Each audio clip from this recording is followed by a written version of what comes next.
Tom Miller stared out the viewport of the transport ship as it approached the massive space station that housed the Central Galactic University. The structure gleamed like a silver snowflake against the backdrop of stars, its spinning rings maintaining artificial gravity for dozens of alien species. He clutched his acceptance letter, still hardly believing he was the first human selected for the interstellar exchange program. Growing up in the mountains of Colorado had prepared him for harsh conditions, but nothing could have prepared him for this moment. The transport docked smoothly, and Tom gathered his few belongings. His heart pounded as he stepped through the airlock. The station's artificial atmosphere felt slightly thinner than Earth's, but breathable. The gravity was lighter too, making him feel bouncy with each step. A tall, blue-skinned alien with 4 arms waited at the entrance. "Welcome to Central Galactic University. I am Administrator Pell. You must be the human." The way Pell said human made it sound like a disease. "Yes, sir. Tom Miller, from Earth." Tom stood straight, trying to appear professional despite feeling like a specimen under a microscope. "Follow me." Pell turned and walked briskly down the corridor. "Your presence here is unprecedented. Some faculty members opposed accepting a student from an unproven Deathworld." Tom had heard that term before. Deathworld. That's what they called Earth, with its powerful gravity, extreme weather, and volatile tectonics. To most galactic species, Earth was a nightmare planet. The halls were filled with students of various species. Some floated, others crawled, while many walked on 2, 4, or more legs. They all stopped to stare at Tom as he passed. He heard whispers and clicking sounds that his translator converted to words like primitive and dangerous. Pell led Tom to the physics department, where a class was already in session. The room fell silent as they entered. 20 pairs of eyes, or other sensory organs, turned to examine him. "Class, this is the new exchange student I mentioned," announced Professor Link, a tall insectoid being. "He comes from..." The professor checked his data pad. "Earth." A ripple of nervous laughter spread through the classroom. One student, a gray-skinned humanoid with crystalline hair, spoke up. "Professor, surely this is a joke. How can a Deathworlder understand advanced physics?" "I assure you, it's no joke," Tom said quietly. "I earned my place here." "Did you bash rocks together to make fire?" Another student called out, causing more laughter. Professor Link raised 2 of his 4 hands for silence. "That's enough. Mr. Miller scored exceptionally well on the entrance exams. He will join our advanced physics class, and I expect everyone to treat him with proper academic respect." Tom took an empty seat near the back. As he pulled out his data pad, he noticed one student, different from the others, giving him a friendly nod. The alien had iridescent scales and looked somewhat like a humanoid dragon. The translator displayed their name as Reed. As Professor Link began discussing quantum gravitational fields, Tom focused intently on taking notes. He might be from a primitive world, but he understood more than they thought. Earth's harsh conditions had forced humans to develop a deep understanding of physics just to survive. The class ended 2 hours later, and as students filed out, Reed approached Tom's desk. "Don't mind them," Reed said, voice gentle. "They fear what they don't understand. I look forward to studying with you." Tom smiled, grateful for this small kindness. "Thanks. I look forward to it too." Looking around the now empty classroom, Tom felt the weight of responsibility on his shoulders. He wasn't just here to learn. He was here to prove that humans deserved their place among the stars. He would show them that growing up on a Deathworld hadn't made humans primitive. It had made them strong, adaptable, and uniquely capable of understanding the universe's most challenging problems. Little did his classmates know, their laughter would soon turn to astonishment. The real test was about to begin. A week had passed since Tom's arrival at Central Galactic University. He was settling into a routine, though the constant stares and whispers from other students hadn't stopped. The physics classroom buzzed with excitement as Professor Link entered, carrying what looked like ancient paper scrolls. Today, Professor Link announced, his antennae twitching. We begin our study of extreme gravitational physics. Your assignment will test your understanding of escape velocities under various conditions. Tom sat up straighter. This was familiar territory. Earth's gravity had made this kind of calculation essential for their early space program. The professor continued, you will calculate the escape requirements for a vessel leaving a binary neutron star system during a merger event, accounting for gravitational waves and time dilation. A collective gasp filled the room. Even the most confident students looked worried. Tom heard someone whisper, that's impossible to solve completely. Professor Link activated the holographic display, showing a complex system of two neutron stars spiraling toward each other. You have one standard week. Show all your work. And remember, in real situations, incomplete solutions cost lives. As the assignment details appeared on their data pads, Tom noticed the smirks and glances thrown his way.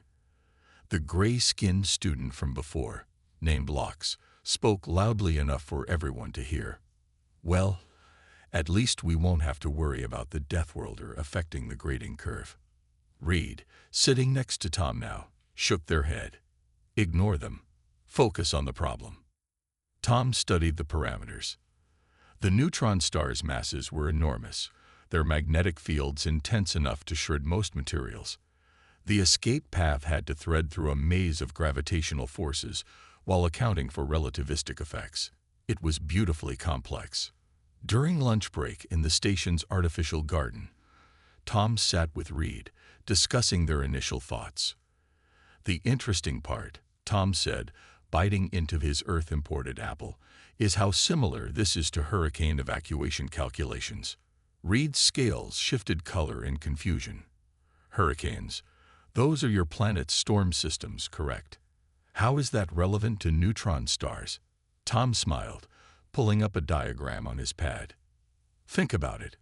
On Earth, we have to calculate escape routes through chaotic systems of wind, pressure, and multiple gravitational influences from the moon and sun. We've been doing this for centuries just to survive. Fascinating. Reed mused, their tail swishing thoughtfully. Most worlds in the galaxy have stable weather patterns. We never needed to develop such complex predictive models for daily survival. The next few days passed in a blur of calculations, while other students relied on standard galactic formulae. Tom approached the problem differently.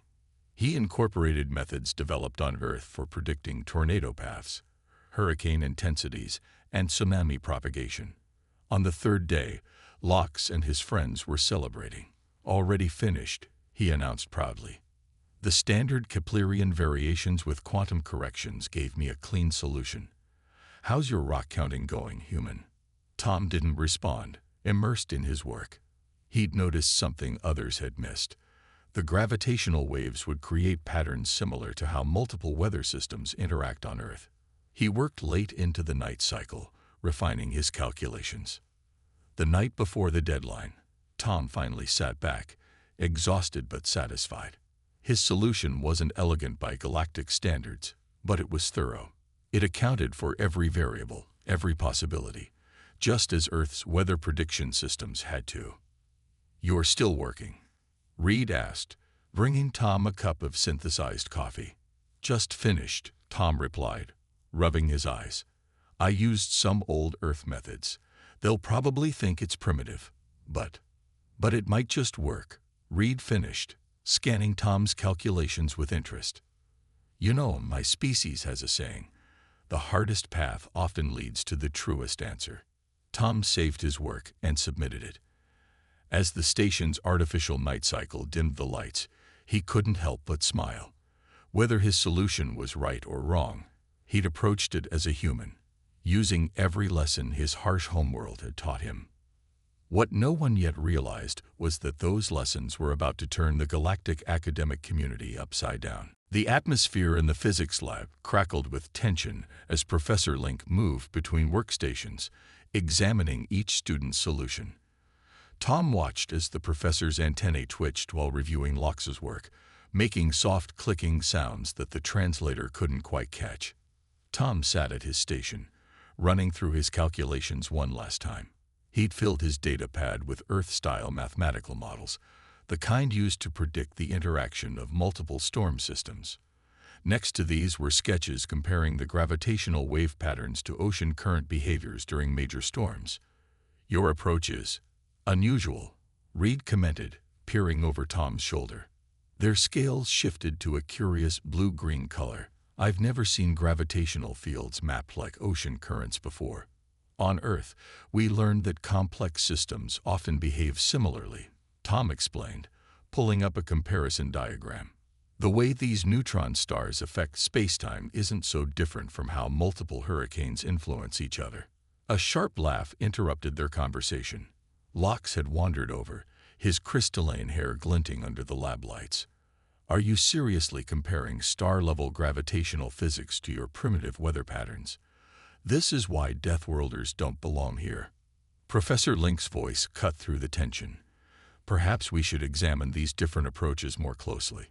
Locks, please explain your solution to the class." Locke stepped to the front, radiating confidence. His solution appeared on the main display. Elegant equations following standard galactic mathematical models. "As you can see, I applied the modified Keplerian framework with quantum corrections. The escape vector clearly follows this path." He drew a straight line through the binary system. Several students nodded in approval. It was the answer they'd all been taught to expect. "Mr. Miller," Professor Link turned all four eyes toward Tom. "Your solution appears substantially different. Would you explain your reasoning?" Tom stood, trying to ignore the skeptical looks. He pulled up his weather comparison models. "On Earth, we learned that survival often depends on understanding chaotic systems. Our weather can kill us if we predict it wrong. When I looked at the neutron star merger, I saw similar patterns." He displayed his calculations, showing how he'd adapted Earth's weather modeling systems to track gravitational waves. "The escape path isn't straight because the gravitational waves create turbulence in spacetime, like wind patterns in a storm. You have to ride these waves, not fight them."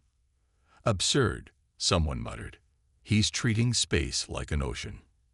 "Actually," Tom continued, growing more confident, "that's exactly what I'm doing. Earth's oceans taught us that sometimes the safest path isn't the most obvious one. Sometimes you have to work with the forces around you." He demonstrated how his solution used the gravitational waves themselves to assist the escape, much like how ships used ocean currents. The path wasn't straight.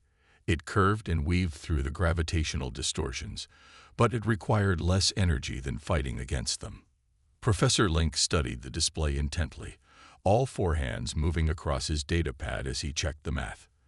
The room fell silent except for the soft hum of equipment. "Fascinating," the professor finally said. "You've introduced variables I've never considered. The comparison to fluid dynamics is unexpected." "But Professor," Locke protested, "this isn't how we were taught to solve these problems. It's not the standard method." "Perhaps." Professor Link's antennae quivered thoughtfully. "That's precisely why it merits attention. Mr. Miller, your world's harsh conditions forced you to develop different ways of thinking about physical forces. This perspective might be valuable." Tom sat back down, heart pounding. He noticed Reed giving him a subtle thumbs up, a human gesture they must have learned recently. As the class ended, Tom overheard snippets of conversation. Some students still scoffed at his primitive methods, but others looked thoughtful. He'd shown them something new, something their standardized education hadn't considered. "You know," Reed said as they packed up, "maybe surviving on a death world isn't just about being physically tough. Maybe it's about seeing the universe differently." Tom nodded, gathering his things. He had a feeling the real test was still to come, when their solutions would be put to the ultimate verification. The auditorium was packed the next day.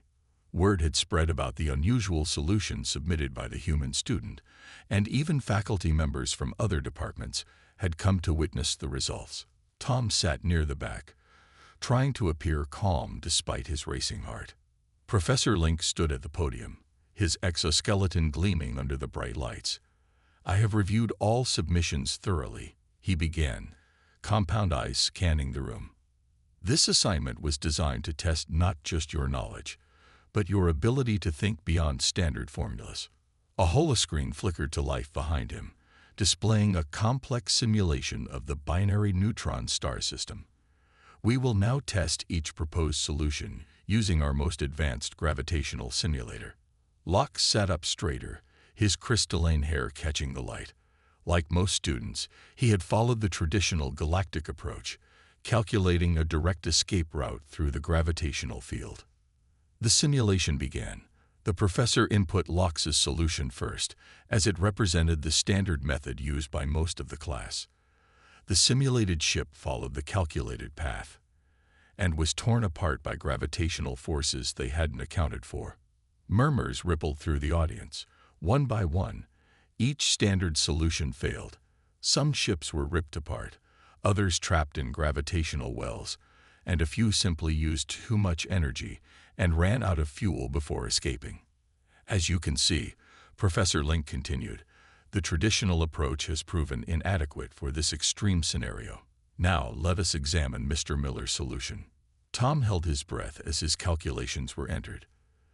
The simulation began again, but this time the ship's path was different. Instead of fighting against the gravitational waves, it moved with them, using their energy like a surfer riding ocean waves. The vessel weaved through the chaos, always staying just ahead of the deadly forces trying to tear it apart.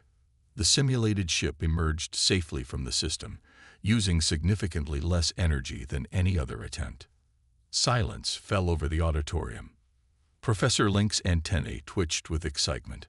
Remarkable. Mr. Miller's solution is the only one that succeeded. He turned to address the stunned audience. By treating gravitational waves like fluid dynamics, he found a path none of us considered. But that's not how we were taught, protested Locke, standing up. He didn't even use the standard formulas. No, the professor agreed. He didn't. Instead, he applied principles learned from surviving on a high-gravity world with extreme weather patterns. His solution demonstrates that there's more than one way to understand the universe. Tom felt Reed's scaled hand pat his shoulder supportively. Around him, the mood in the room was shifting from shock to curiosity. Several faculty members were already deep in discussion, examining his calculations on their datapads.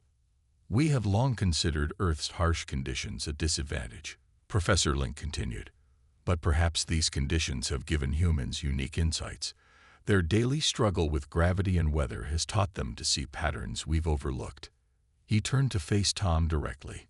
Mr. Miller, your solution will be submitted to the Galactic Physics Journal.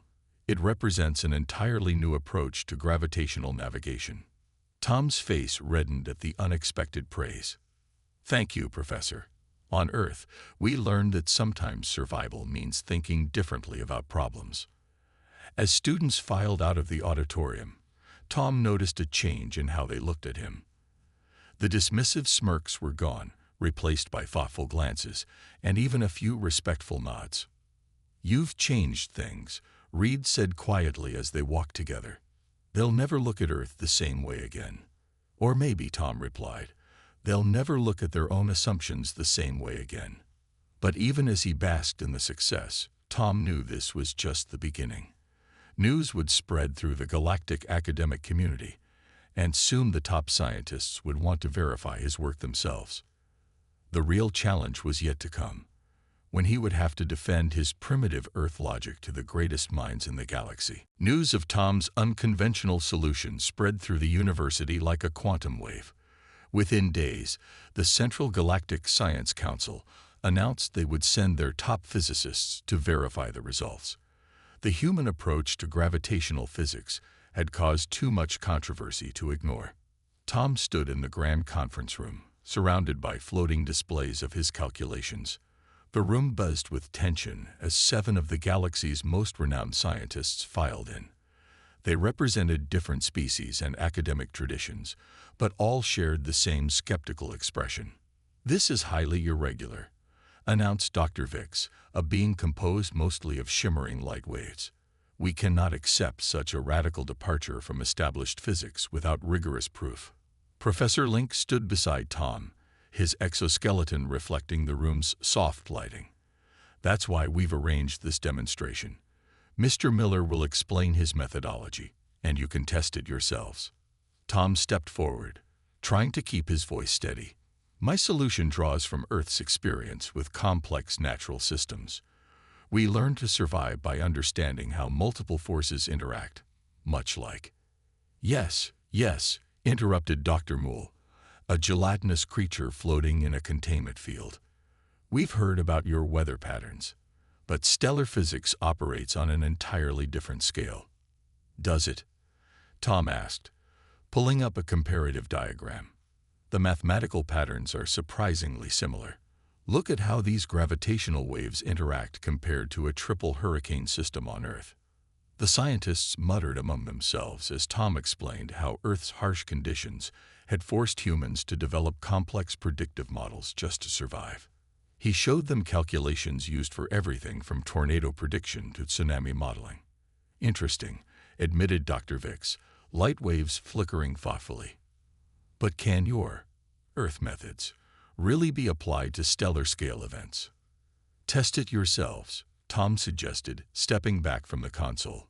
The simulator is ready. The scientists huddled around the controls, their combined centuries of experience focused on proving the human wrong.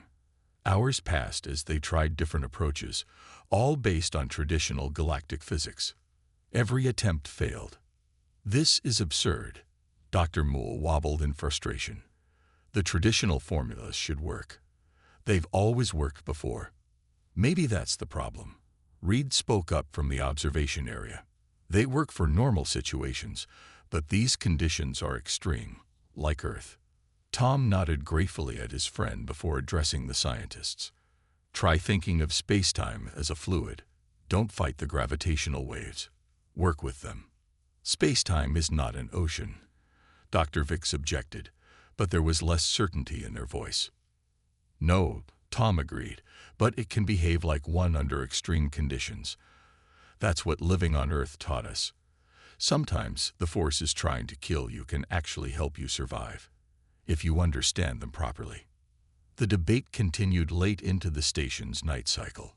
Tom watched as the galaxy's brightest minds struggled with concepts that every Earth meteorologist took for granted. The scientists tested and retested his calculations, looking for flaws but finding none.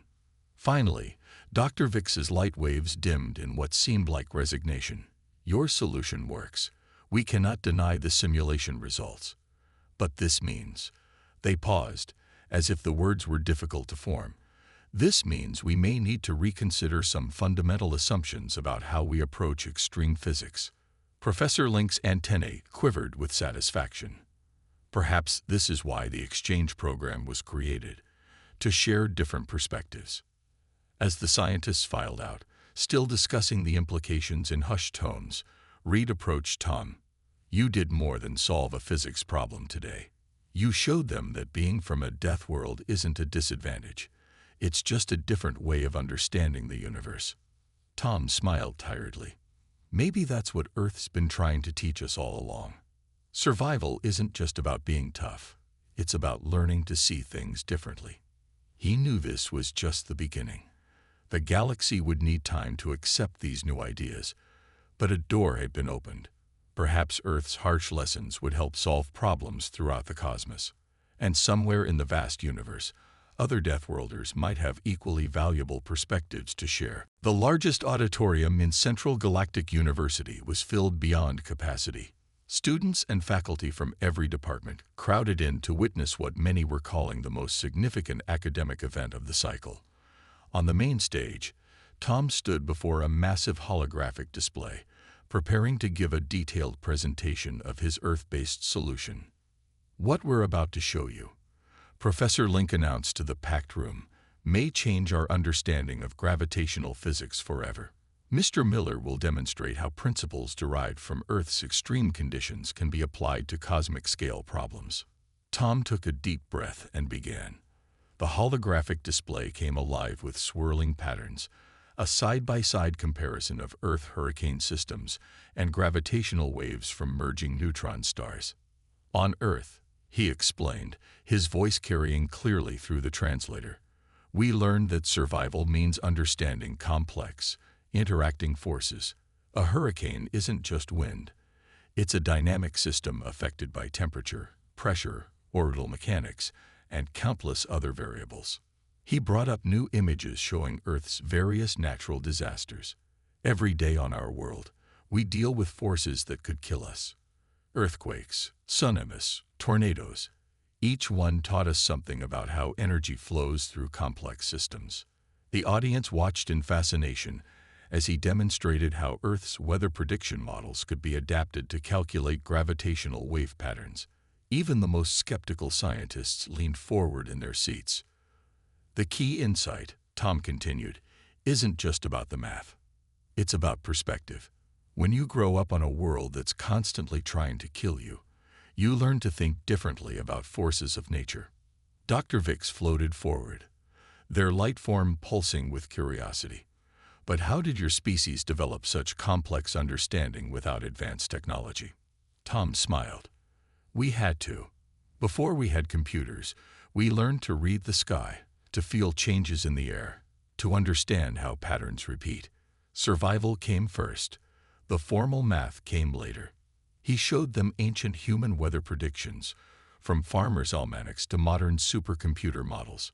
Each generation built on what came before, all driven by the need to survive our death world.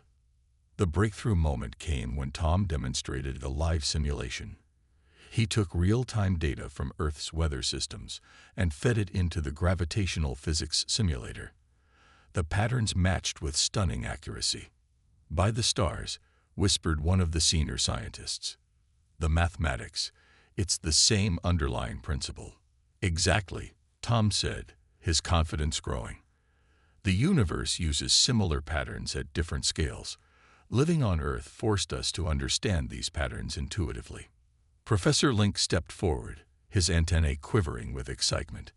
This reveals something profound. We've been dismissing Deathworld species as primitive, when in fact, their harsh environments have given them unique insights into the fundamental nature of reality. The implications began to sink in throughout the audience.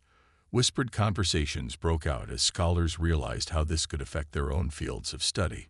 If Earth's extreme conditions had led to this understanding of physics, what other insights might Deathworld species offer? There's another lesson here, Tom added quietly. Sometimes what we see as a disadvantage, like living on a dangerous world, can become our greatest strength. Earth's harsh conditions didn't hold us back. They pushed us to understand things differently. The presentation concluded with thunderous approval from the audience. Even those who had most strongly opposed Tom's methods couldn't deny the elegance of his solution. As the crowd began to disperse, Reed approached Tom, their scales shimmering with excitement. You've done more than prove a physics theory, they said. You've shown the galaxy that different perspectives have value, even if they come from unexpected places. Tom nodded, watching as groups of scientists continued to discuss his presentation. Maybe that's the real revelation here. The universe is too complex for any one perspective to see everything. We need different viewpoints, different experiences. The day marked a turning point in galactic academia. The term Deathworlder was beginning to lose its dismissive tone, replaced by a growing appreciation for the unique insights that came from surviving in extreme conditions.